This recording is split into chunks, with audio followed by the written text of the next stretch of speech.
water drops with the Pluto trigger. I've changed from a 24-105 lens with a 13mm extension tube to my Mark 1 version 70-200 f2.8 Sigma lens. Very basic, got it second hand, no image stabilisation on it at all. Currently maybe 50 centimeters away from the drop zone. I have a 13mm extension tube and the large one. I'll put it in the subtitles.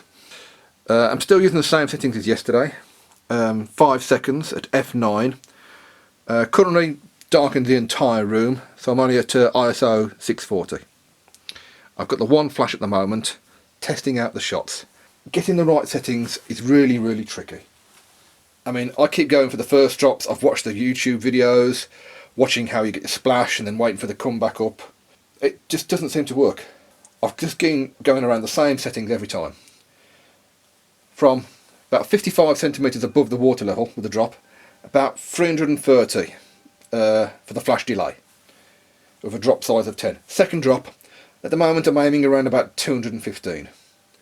And with the water valve trigger full, as I keep topping it up every 5 or 6 drops, I seem to get a similar effect every time.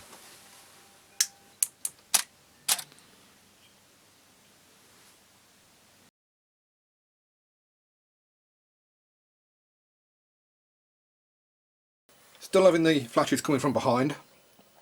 Instead of having it reflective light, I now have 2 snoots. Well, I don't own 2 snoots. I have one small one. Used a crisp packet can. Both aiming about here on the point of the drop, just skimming the top of the surface.